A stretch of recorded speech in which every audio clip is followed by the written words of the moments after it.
La diplomatie en République démocratique du Congo, comment se porte-t-elle aujourd'hui? Mais surtout, comment a-t-elle été menée depuis l'indépendance en 1960 jusqu'à ce jour?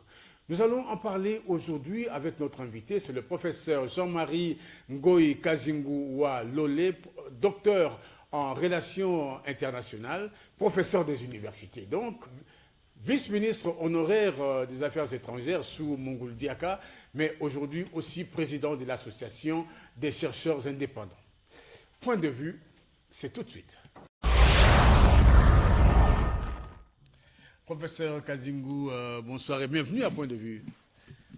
Bonsoir. Alors, professeur, nous avons présenté tout à l'heure. Est-ce que cette présentation, vous la trouvez exhaustive? Est-ce qu'on a tout dit sur vous? Bon, en principe, les trois quarts, c'est ce que vous avez. Qu'est-ce qui manque alors? Ce qui manque, c'est-à-dire qu'à un certain moment, nous donnons des enseignements dans d'autres pays qui ne sont pas nécessairement la République démocratique du Congo. Il n'y a pas longtemps que j'étais en Afrique du Sud, dans une grande université,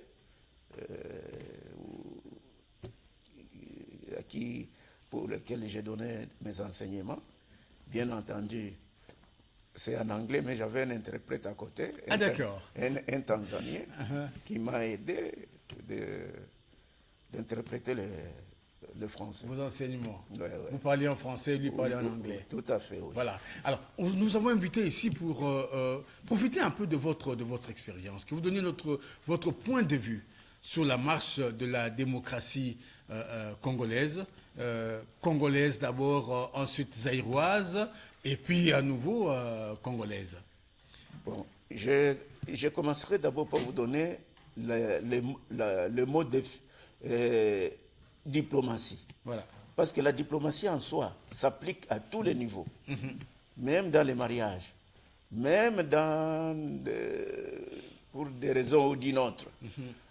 Mais tandis que la diplomatie, en tant que science, ça devient autre chose. Parce que là, il y a des normes. Oui. Il y a des normes qu'il faut respecter. Quand vous ne voulez pas respecter ces normes, vous êtes à côté. Oui.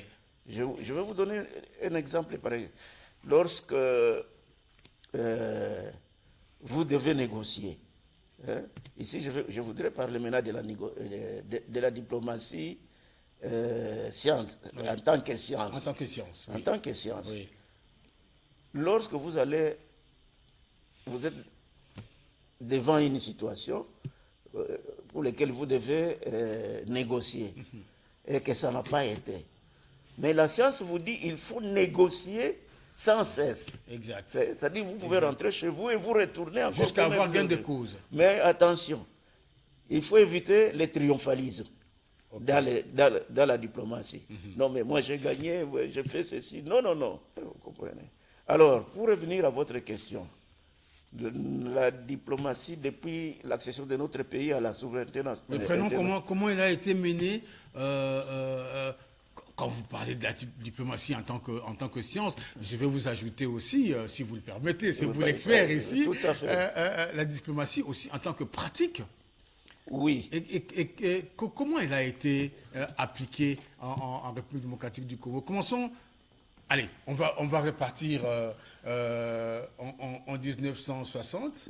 30 juin 1960, le pays accède à la souveraineté internationale. Oui. Elle peut parler en son propre nom, parce que je peux noter qu'avant, c'est le colon qui parlait au nom et à la place justement, parce du qu'il y avait colonisé. l'union minière était ici. Voilà. La communière était ici. Voilà. Ils ne pouvaient pas nous laisser, parce qu'ils nous ont donné l'indépendance et puis nous laisser, nous, aller négocier. C'est eux qui négocient à notre place. Voilà. C'est eux qui créent ce que vous avez connu comme sécession Katanga, sécession Mbujima et tout ça. Oui. Ce ne sont pas les... Kasaï. Oui, c'est la sécession du Kasaï. C'est les Blancs qui faisaient ça, l'union minière au Katanga, la communière dans les Kasaï. C'était comme ça. Mais alors, de la même manière qu'ils ne pouvaient pas nous laisser main libre de négocier, c'est de la même manière qu'ils ont conçu la Constitution. Notre Constitution, avant qu'il n'y ait la constitution avant celle de Lulabour, oui. C'est eux qui ont rédigé comment nous devons nous comporter. Donc, ils avaient les monopoles de tout, malgré qu'ils nous ont donné de l'indépendance. Vint alors le 30 juin 60. Alors, même notre ministre des Affaires étrangères n'était que un ministre qui n'avait aucun pouvoir de négocier. Même Justin Marimbomboko. Voilà. Là, vraiment, nous étions écartés de tout. Parce que l'Union minière tenait à s'implanter ici, à travers l'association du Katanga et tout ça. La communière, à travers, comme nous venons de dire, l'association du Kasaï. C'est comme ça que nous n'avons aucun pouvoir. Aucun. On ne pouvait pas négocier en ce moment-là. Avec qui vous allez négocier? Parce que c'était les Belges qui négociaient à notre place.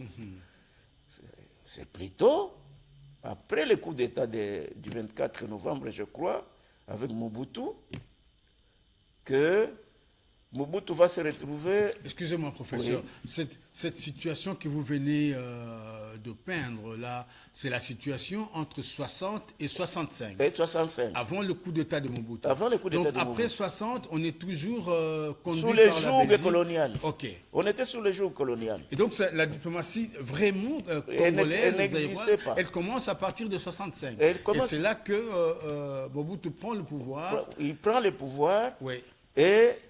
à une conférence de 1968, pas une conférence, à l'Assemblée générale de l'ONU de 1968, il va trouver là-bas un Congolais qui était dans notre représentation diplomatique. C'est M. Ngunza Karlibonde. Il va le trouver là-bas.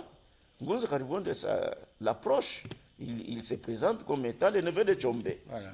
Et il propose au président... Congolais d'abord. Oui, Congolais d'abord. Oui, parce qu'il était dans notre représentation diplomatique. Voilà. Il était dans notre représentation diplomatique. Oui, il se présente qu'il était le neveu de Tchombe et qu'il était prêt à aider le président Mobutu à rédiger les discours qu'il devait présenter à l'Assemblée générale. C'était la demande du président Mobutu. Oui. Et le président Mobutu avait mis son accord. Ngunza s'est mis à rédiger le discours. Mobutu l'a prononcé devant l'Assemblée générale des Nations Unies. Et là où il était acclamé par tous les participants qui étaient dans cette assemblée-là.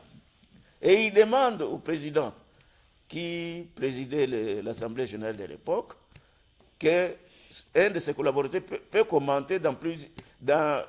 pour Mobutu, c'était dans la langue anglaise. Mais curieusement, Ngunza arrive et il va plutôt interpréter les discours que Mobutu avait prononcés dans 6 langues. Il était polyglotte. Oui, dans 6 langues différentes. Alors, c'était un applaudissement, une fierté même pour les présidents africains. Bien sûr.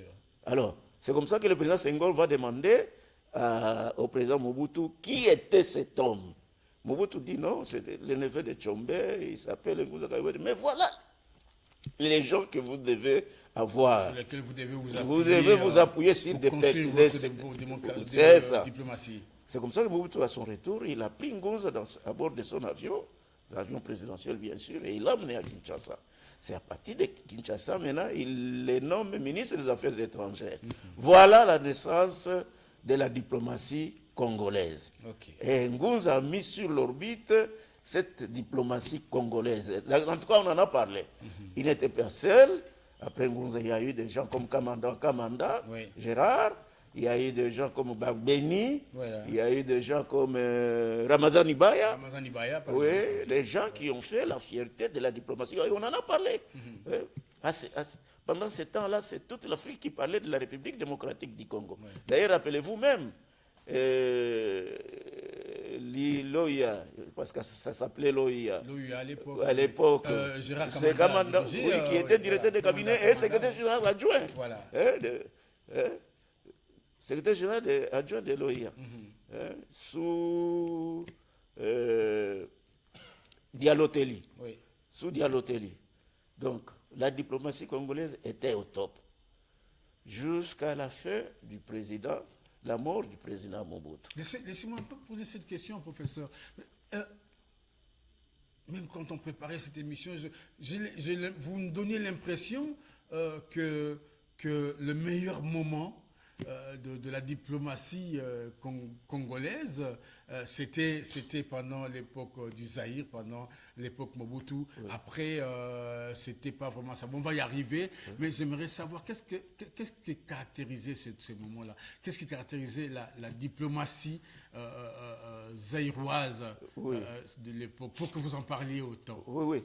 Mais vous savez, à cette époque-là, sous Ngunza, comme sous Babeni, sous Ramazani Ba et sous Kamanda, on n'affectait pas les ambassadeurs pour des raisons d'affecter.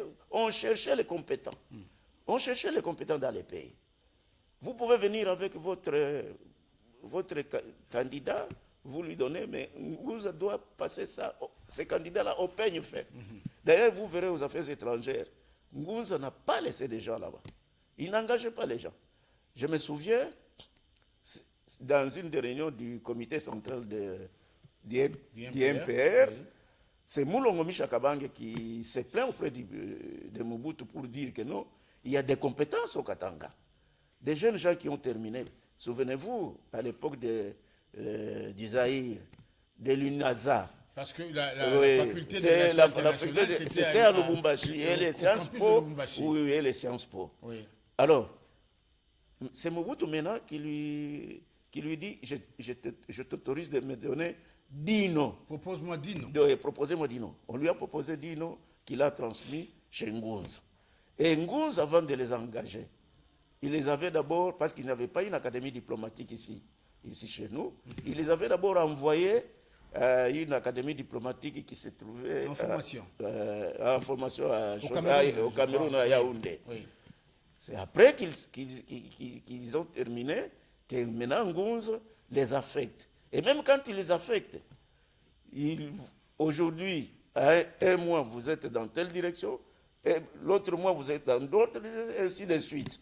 C'est après maintenant... Pour que vous vous familiarisez avec oui, oui, que vous connaissez ce qui se passe dans telle ou telle autre direction. Exact. Et après, bon, je ne sais pas, après lui, Babeni, quand il est venu, ou je ne sais pas, Kamanda, il commençait à les envoyer dans les postes diplomatiques. Ce qui n'est pas le cas aujourd'hui. Ce qui n'est pas le cas aujourd'hui. On engage n'importe qui. On envoie dans les postes diplomatiques. Il n'a aucune formation. Il ne connaît pas les pratiques diplomatiques. Il ne connaît pas les théories des relations internationales. Il ne connaît même pas la rédaction d'une note verbale. Même pas l'information, parce qu'un ambassadeur a 2 missions. La défense des intérêts locaux et l'information.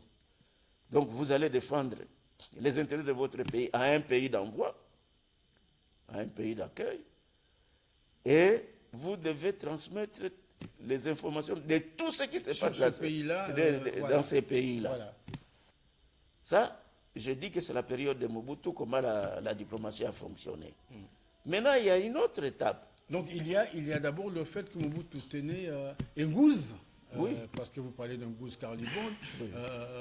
Il tenait beaucoup à la formation oui. des oui. diplomates. Oui. Mais qui représentait à cette époque-là, moi je suis un peu curieux de le savoir, qui représentait à cette époque-là le Zaïre à l'échiquier international, sur l'échiquier international. C'était formidable. Je crois que vous êtes journaliste, vous savez ce qui s'est passé à l'époque. Hein? Vous savez ce qui s'est passé à l'époque. Les pays étaient respectés. Les pays, sur le plan international, les pays étaient respectés. Parce que les diplomates que nous avions à l'époque, à travers d'abord, en commençant par les ministres des Affaires étrangères qui étaient à l'époque, dont j'ai cité quelques noms ici, Gérard Kamanda, oui, ce sont des gens qui s'imposaient. Oui. Ce sont au nom de la République démocratique du Congo. Si Ngunza, lui et Babeni étaient des internationalistes, mais les autres c'était des juristes. Ramazan Ibaye, je ne connais pas très bien sa formation. C'est peut-être aussi un juriste. Mais ce sont les gens qui s'imposaient sur l'échiquier international en défendant les causes de la République d'Isaïe. Oui.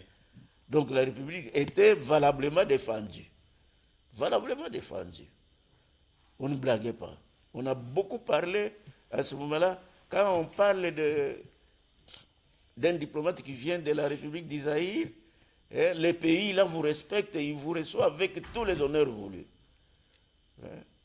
Mais, voilà. Mais Mobutu quitte le pouvoir, on va dire en 96, 97, et il va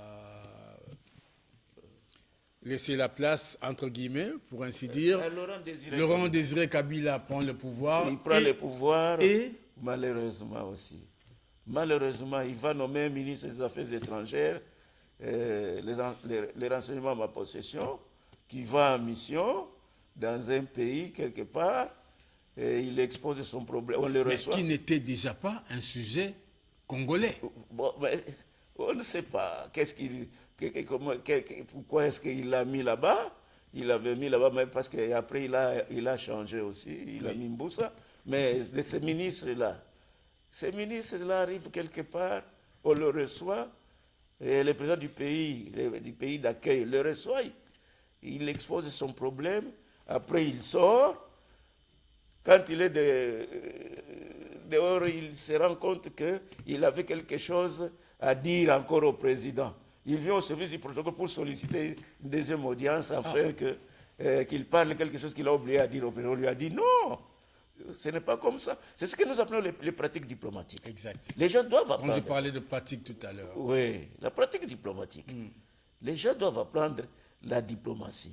Ce n'est pas la diplomatie que nous utilisons pour courtiser des femmes, mais mais il y a une diplomatie classique qui doit être utilisée quand vous êtes devant une situation, quand un pays est devant une situation.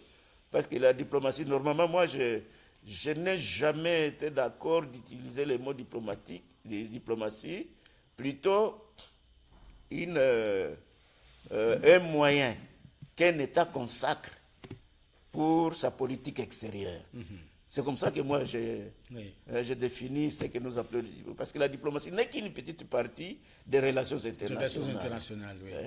Alors, cette partie-là, l'État doit avoir un moyen qu'il doit consacrer pour sa politique extérieure. Mais dans tous les cas, les pratiques sont presque les mêmes. Mais oui. La tenue, comment on se présente devant les gens, comment on peut parler et ne pas parler, et tout ça. Vous apprenez tout ça. Mais c'est ça, c'est ce que j'appelle la pratique diplomatique. Oui. Parce qu'un diplomate, jamais, il vous dira non. Oui. Il ne vous dira jamais non. Un diplomate bien formé, il vous dira je vais voir.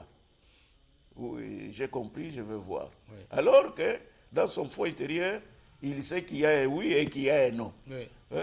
C'est tout ça qui doit être appris. Ils vont toujours relativiser, jouer à l'équilibriste. C'est ça. Ne jamais montrer sa vraie face. Non. Non, c'est pour ça que j'ai parlé, même quand vous négociez, il ne faut pas crier au triomphalisme. Voilà. Vous négociez en toute humilité. Ne jamais crier au triomphalisme. Mais quand vous racontez cette histoire-là, c'est pour dire quoi après? C'est pour dire que la diplomatie... Bon, sous Laurent Désiré Kabila? Non, même d'une manière générale, la diplomatie doit être conduite par des personnes bien faites. Ok. Vous comprenez? Même quand vous parcourez son histoire, donc l'histoire diplomatique, vous verrez qu'au XIVe, XVIe siècle, les rois de l'époque ne prenaient pas n'importe qui, soit pour la cour, soit pour l'envoyer dans un autre pays. Il cherchait les hommes ou même les femmes dans son pays. Ce sont ceux-là qui devaient être... Parmi les meilleurs. Parmi les meilleurs. Mais qui devaient être soit dans la cour, soit être envoyés... Parce qu'à un certain moment, il courait, il y avait des bruits, il y a des gens qui disaient que la diplomatie, c'est le Dieu qui envoie l'ange pour transmettre son message. Ça c'est pour certains. On est dans la mythologie. Ça, c'est pour certains. Oui.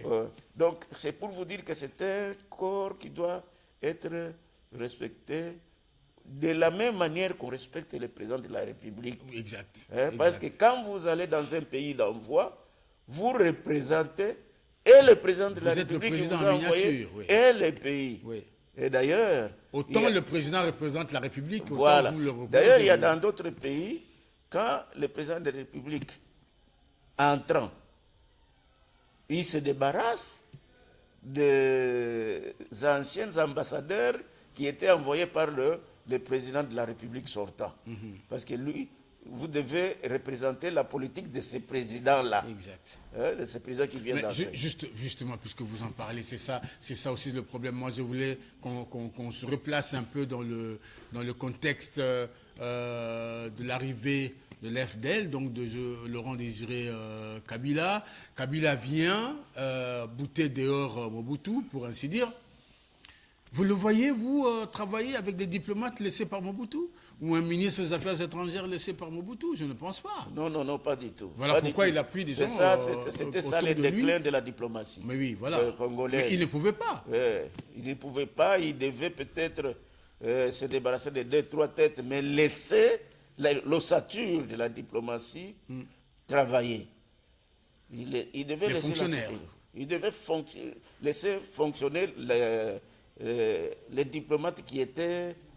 bon. Non, mais parce que pour lui, tout ça, ça représentait Mobutu. C'est ça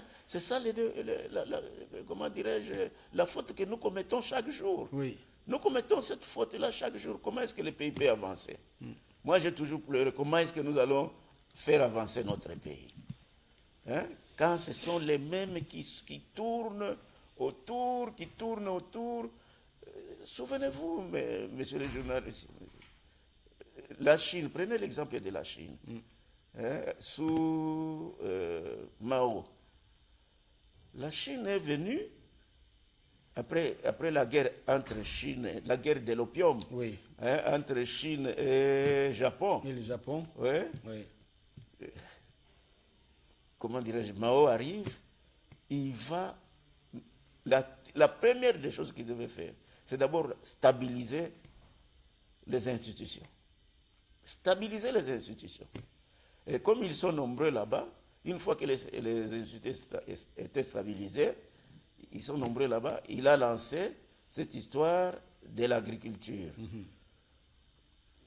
L'agriculture d'abord familiale et puis une agriculture mécanisée. Oui. Et après, troisièmement, il a envoyé les jeunes Chinois dans les différents pays étrangers pour aller voler la technologie. Exact. Qu'on a amené en Chine. Et aujourd'hui, la Chine, vous connaissez l'histoire de la Chine aujourd'hui, Oui. qui est devenue une grande puissance qui rivalise aujourd'hui avec les États-Unis d'Amérique. Oui. Et nous, qu'est-ce que nous faisons? Qu'est-ce que nous faisons? Nous voyons les mêmes gens, les mêmes... Ici, c'est l'aspect politique maintenant qui intervient, mais moi, je suis un scientifique, je parle en tant que scientifique, je ne vise pas tel ou tel camp, ou je ne veux pas mettre en cause tel ou tel camp, mais je peux mettre en cause certaines pratiques qui ont été faites pendant la période de tel ou tel. Là, me dire que non, je critique tel, non. Je ne suis pas là. Moi, je suis mais professeur, je vais vous rassurer, vous avez le droit de critiquer. Vous avez le droit de critiquer. Oui, vous êtes congolais et vous êtes un scientifique. Des critiques objectives, c'est ce que nous sommes en train de faire maintenant. Mais personne ne vous l'interdit, professeur. Oui, les critiques objectives, c'est ce que nous sommes en train de faire maintenant. Oui. Nous ne critiquons pas parce qu'il est tout ça. Je peux même vous édifier.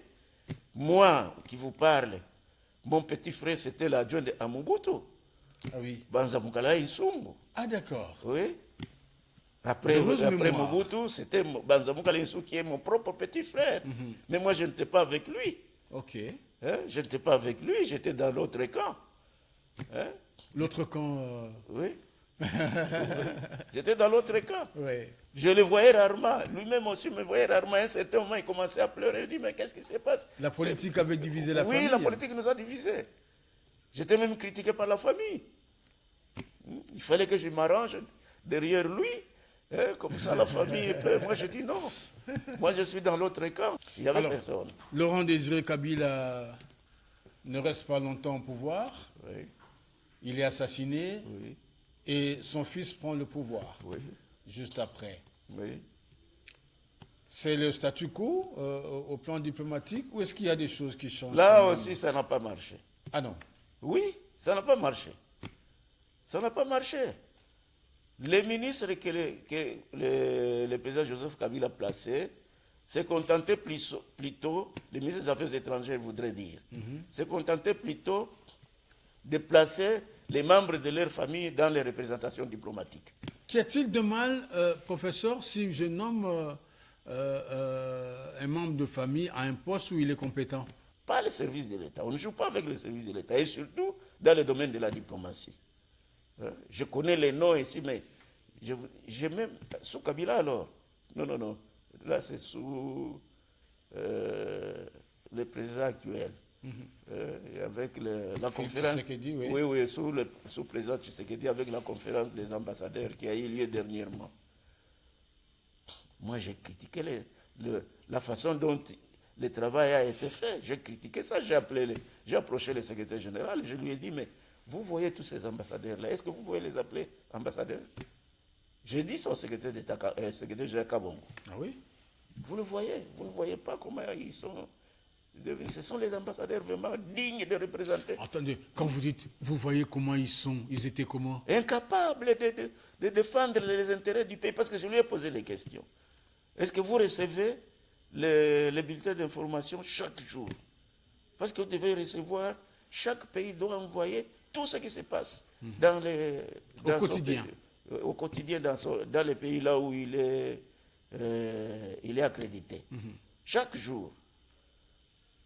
Est-ce que vous recevez ça? Il dit non, mais écoutez, il y a des... je dis non, ils ne sont pas à la hauteur. Voilà ce que vous devez faire.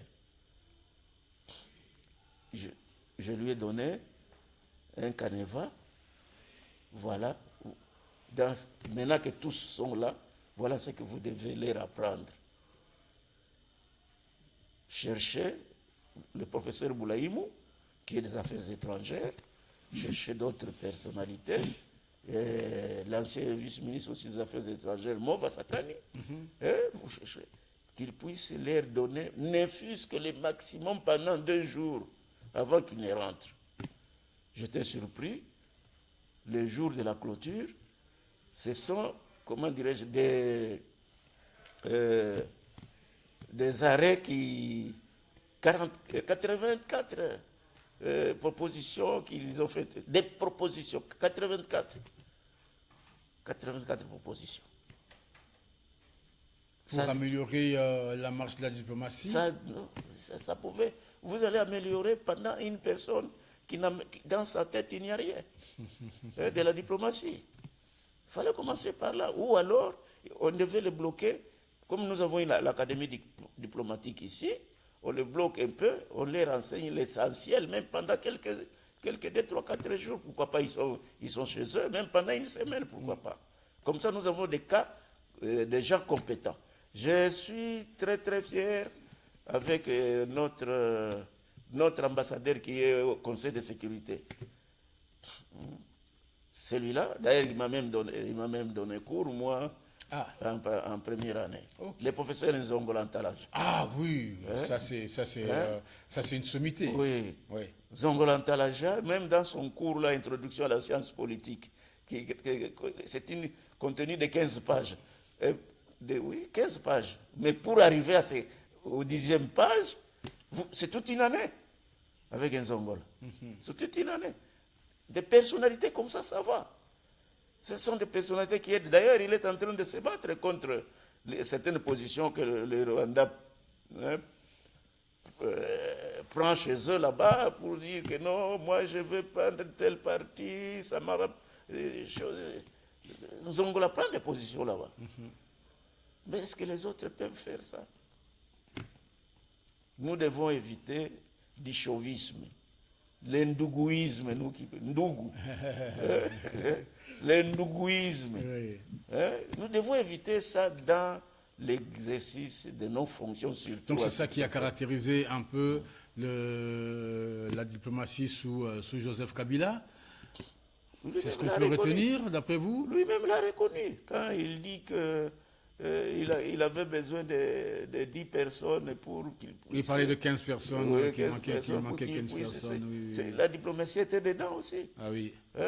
Parce que les personnalités, je ne sais pas s'il était envoûté par certaines personnes. Il est ministre des Affaires étrangères, il va prendre les membres de famille, il met là-dedans, il les affecte dans nos différentes représentations diplomatiques. Il revient encore, et ainsi de suite. Aujourd'hui, Lutundo a des problèmes. Hein? Comment décharger toutes ces fonctions, toutes ces personnalités-là? Alors, hein? nous arrivons... Donc ça n'a pas marché là-bas, oui. même sous Kabila. Voilà. Joseph, ça n'a pas marché. C'est maintenant avec le président Félix. Et c'est le dernier aspect que nous allons traiter maintenant, c'est la diplomatie sous Félix-Antoine Tshisekedi. Tshisekedi qui arrive au pouvoir, je crois, après avoir analysé tout cela, se trouve devant un pays qui est pratiquement absent dans le concert des nations. Oui. Et il prend lui-même le bâton de pèlerin, ça c'était quelque chose d'exceptionnel. Oui. C'est lui qui va en lieu et place. Il est partout. Il joue un peu le rôle du ministre des Affaires étrangères. Il est partout. Il va voir tout le monde pour leur dire, voilà, le Congo est revenu. Voici mon Congo. Oui, oui. Tu sais qu'il dit, d'après moi, il a été initié par son père. Parce que même dans le cadre de son parti, moi... Il était, responsable de la politique extérieure du parti. Je crois que c'est là où il a compris. C'est un bon rappel que vous faites. C'est là où il a compris que la politique extérieure, nous sommes absents. On peut dire qu'il avait déjà un carnet d'adresses. Parce que la diplomatie, ça marche aussi avec un bon carnet d'adresses. C'est ça. Alors il a compris que le pays est abandonné. Je prends les bateaux de pèlerins. Et c'est comme ça qu'il était partout pour toquer. Leur dire que non, le Congo est là. Le Congo, nous sommes là. Le Congo est debout. Aujourd'hui, le Congo est debout. Mais il a été fort critiqué aussi, il faut le dire. Oui, mais on critique des choses que vous ne connaissez pas. Oh, il est en train de... Il est tout le temps dans les avions. C'est là qu'il les critique. Ils ont quelle formation en matière de politique internationale? Hein? Et vous-même, justement, vous-même en tant que professeur, en tant qu'expert en la matière, ancien vice-ministre aux Affaires étrangères, quand vous voyez le président faire le tour du monde, qu'est-ce que ça... C'est parce que nous avons été absents partout, à tous les niveaux. Et c'est comme ça qu'on nous agresse. Et vous disiez, c'est bien fait. Oui, on nous agresse comme chacun peut venir faire de n'importe quoi dans notre pays. Tout simplement parce qu'il y a absence de la politique internationale dans les pays. Il y a absence de cette politique. Alors, le président Tshisekedi a compris ça. C'est comme ça qu'il est partout, pour chercher à attirer, non pas seulement les investisseurs, mais les différents gouvernements, à savoir que la République démocratique du Congo est là. Et que vous pouvez compter avec Vous pouvez compter avec la République démocratique du Congo. Et aujourd'hui, ça a payé. Aujourd'hui, ça a payé. Je peux même vous donner plusieurs exemples. Je vous en prie, professeur. Ça a payé. Ça a payé parce que les Rwandais ici devaient déjà être à Goma. Ils devaient déjà être à Goma. Il n'a pas utilisé les armes, il a utilisé la diplomatie. Et cette diplomatie a bloqué les Rwandais. Parce que ce n'est pas les M23. Qu'on ne vous trompe pas. Les M23 étaient déjà défaits. Les M23 n'existaient plus. Les M23 est entré les autres dans l'armée, les autres dans le gouvernement. Dans l'armée congolaise. Dans l'armée congolaise. Oui. Hein? Ceux qui sont venus, ce sont des Rwandais.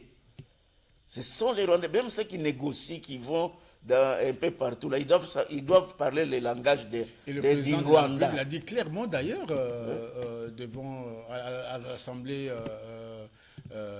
générale de l'ONU. Oui. Il a dit clairement. C'est les Rwandais qui nous agressent. Personne ne s'y attendait d'ailleurs. Hein? Oui.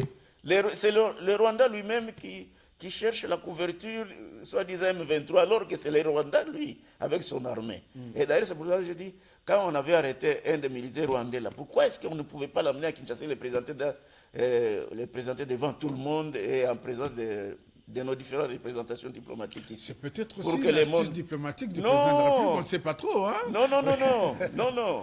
Parce qu'il faut savoir la politique de Kagame. Il faut savoir la politique de Kagame. Et il faut prendre le taureau par les cornes. Hein? C'est ce qu'il fallait faire. Il ne fallait pas laisser ces militaires-là partir comme ça, quelle qu'elle soit la pression qui venait de partout. Mais néanmoins, il fallait l'amener et à Kinshasa, ici, c'est là le siège des institutions. Dans tous les cas, la présence rwandaise au Congo a déjà été établie. Dans tous les cas, il a déjà été établi grâce justement à cette diplomatie agissante du président Félix-Antoine Tshisekedi. Oui. Il est déjà établi que c'est le Rwanda qui est en... Alors il faut écarter la notion de M23. Voilà. Il faut écarter cette notion. Peut-être passer à cette étape. Oui, il faut écarter la notion de M23. Il ne s'agit pas de M23, il s'agit des Rwandais. C'est les militaires rwandais qui nous agressent. Quelle est l'autre particularité de la diplomatie sous Félix Tshisekedi? Non, il a mis les pays sur l'orbite. Il a mis les pays sur la diplomatie de notre pays sur l'orbite, sur l'échiquier international. Il a fait ça. Il a fait ça et aujourd'hui on parle de la République démocratique du Congo sur tous les plans. Et d'ailleurs, il faut voir comment dirais-je, certains pays se bousculent pour venir s'installer ici, ce qui n'a pas été le cas à l'époque. Quand j'apprends les usines telles, on est en train d'inaugurer telle usine, on inaugure telle autre usine. Tel contrat a été signé à gauche, les gens commencent à venir petit à petit, peut-être doucement, à cause de les différents discours que nous tenons ici. Chaque jour pour dire que non, ne venez pas, c'est un pays. Nous-mêmes, Congolais, nous sommes en train de nous entretuer nous-mêmes, même si nous avons des divergences politiques. Mais il faut laisser le pays marcher.